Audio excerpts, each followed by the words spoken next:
Pada siang hari ini, Kubisa bekerja sama dengan Indonesia Career Center Network atau ICCN. Kubisa juga bekerja sama dengan Lively Training Academy Indonesia.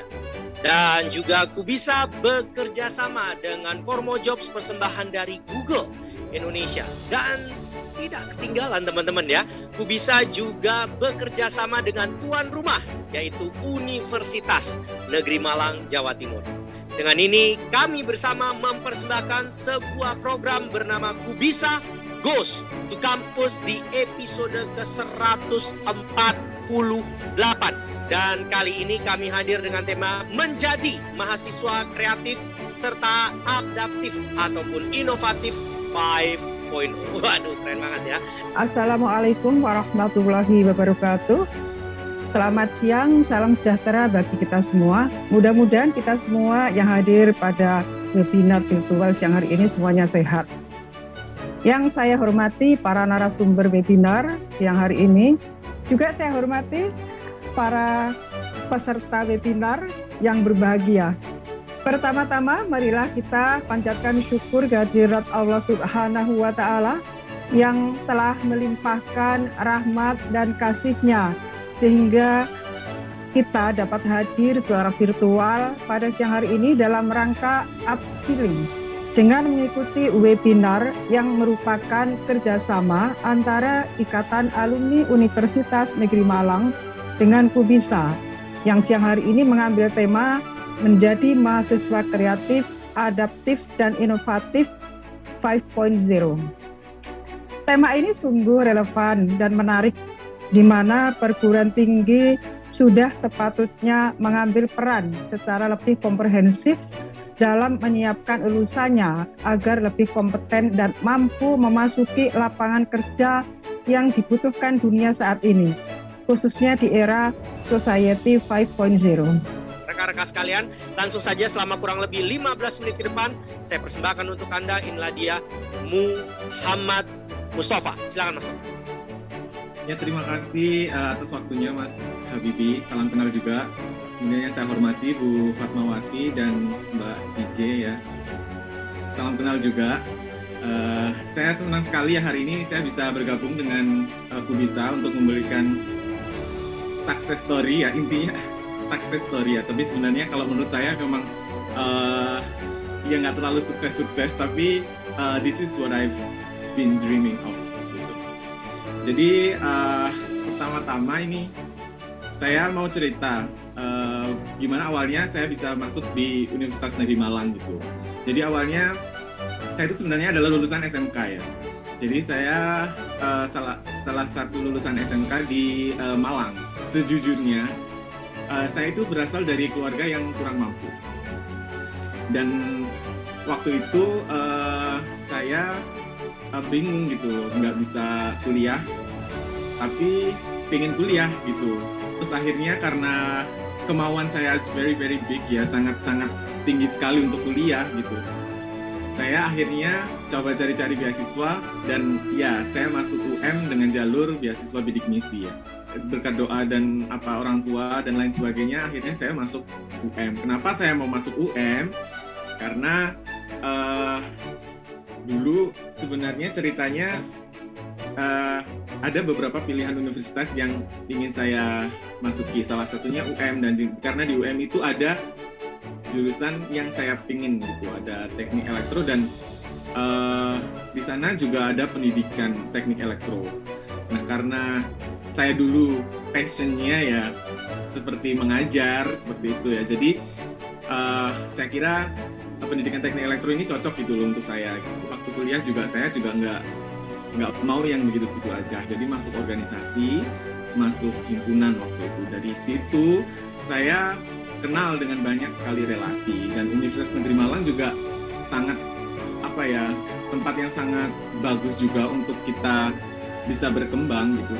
Dari situ pun dari organisasi saya belajar banyak hal, terutama tentang relasi, terutama tentang dengan leadership juga. Di sana juga saya mengenal beberapa dosen dan mengenal dekat ya beberapa dosen yang akhirnya menuntun saya untuk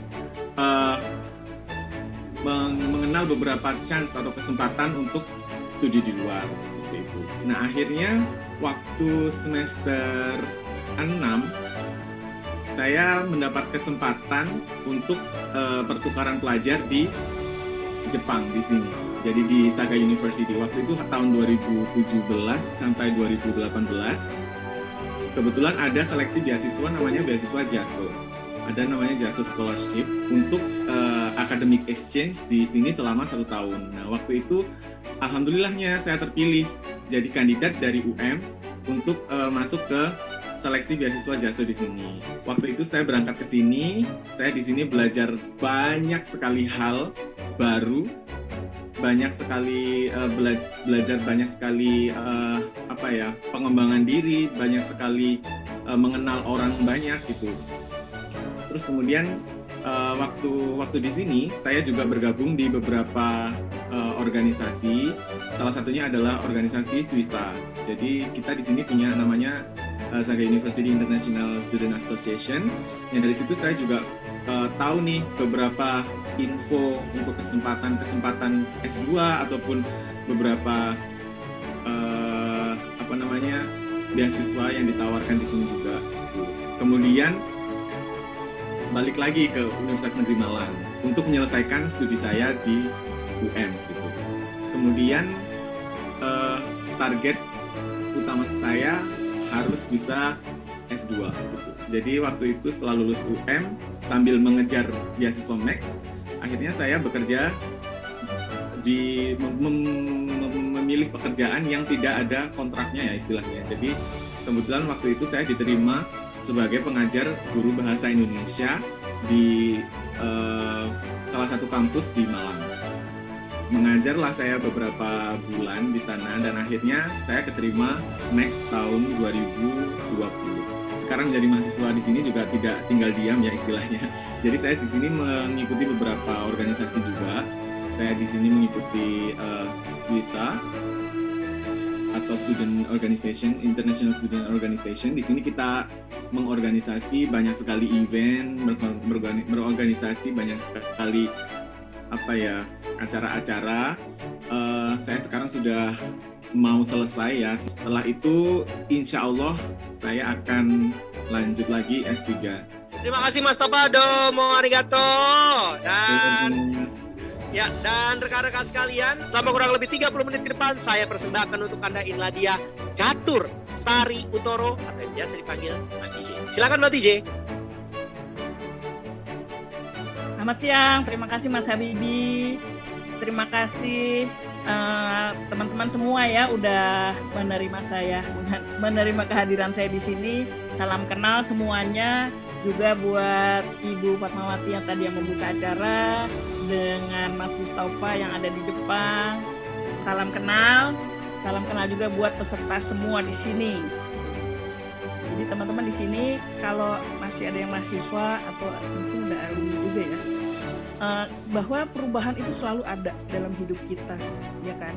Jadi kita memang harus adaptif dan kita harus kreatif untuk bisa menghasilkan sesuatu yang inovatif. Nanti kita akan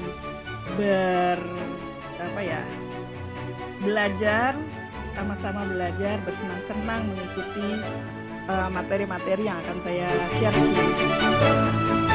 Izin bertanya, Kak Tova, apakah kakak pernah mengalami culture shock waktu pertama kali datang ke Jepang? Silakan singkat saja, Mas Tova. Ya, terima kasih pertanyaannya. Culture shock pasti ada dan banyak sekali ya. Terutama kalau di laboratori, working habit-nya itu karena tidak sama dengan di Indonesia, jadi banyak sekali harus menyesuaikan. Contohnya, kalau orang sini tuh harus kerja itu overtime seperti itu, yang kita tidak bisa gitu loh. Kita harus stay di lab, kita harus menghadap komputer dan lain sebagainya. Itu itu adalah salah satu culture shock yang saya alami di sini. Menarik sekali, terima kasih Mas Tova. Kita akan langsung menuju ke pertanyaan selanjutnya. Kali ini datang dari atas nama Sukmaruci dan bertanya kepada Mbak DJ ya, Sukmaruci Mbak DJ. Dan pertanyaannya adalah, Mbak DJ, di era metaverse ini kira-kira karakter dan skill seperti apa ya yang perlu ada di dalam diri mahasiswa? Silakan Mbak DJ. Sama sebenarnya ya. Karakter yang dibutuhkan adalah yang punya mindset ingin tahu gitu. Itu apa ya? Itu global gitu loh. Semua butuh itu karena dengan demikian kita bisa mendapatkan banyak hal gitu loh. Kalau kita ingin tahu tuh terus dilanjutkan dengan mencari tahu ya kan, belajar, terus nanya, terus merasakan dan sebagainya, mengamati seperti itu sih salah satunya. Makasih. Oke, terima kasih Mbak TJ. Kita akan kembali menuju ke Mas Tova. Silakan singkat saja Mas Tova, kali ini datang dari atas nama Citra Permata dan pertanyaannya adalah, Mas Tova, bagaimana cara kakak perihal manajemen waktu nih, menyisihkan energi finansial selama menempuh pendidikan Jepang? Silahkan singkat saja. Singkat, Mas. Terima kasih. Kalau masalah manajemen waktu, di sini saya menggunakan beberapa aplikasi ya, karena orang Jepang itu sangat manage dengan waktu mereka. Jadi semua orang Jepang di sini mereka menggunakan salah satu aplikasi seperti Google Calendar atau My Schedule atau dan lain-lain. Even kalau kita janjian pun itu kita mengirimkan schedule kita ke mereka. Terima kasih Mas Tova. Kita akan menuju kembali ke Mbak TJ. Mbak TJ, kali ini datang pertanyaan dari atas nama Febrina Mutia ya. Dan pertanyaan kedua kali ini adalah sebagai berikut. Mbak TJ, bagaimana cara mengatur arah minat dan bakat agar wadah organisasi yang kita pilih bisa menjadi wadah yang tepat dan mampu memberikan efek positif? Silakan singkat saja. Singkat. Itu semua tergantung dari organisasinya itu sendiri. Jadi kita gunakan pertanyaan, tetap ya pertanyaannya. Berdasarkan pertanyaan tersebut akhirnya kita bisa menentukan, mengatur arah yang tepat untuk organisasi tersebut. Saya bersama Mbak TJ, bersama Bu Fatma dan juga Mas Tova mengucapkan mohon izin pamit undur diri. Salam kompeten, salam sehat, semangat belajar, dan jangan lupa lebih baik jatuh cinta daripada jatuh tempo. Wassalamualaikum dan sampai jumpa, bye-bye. Silakan Mas Terbang.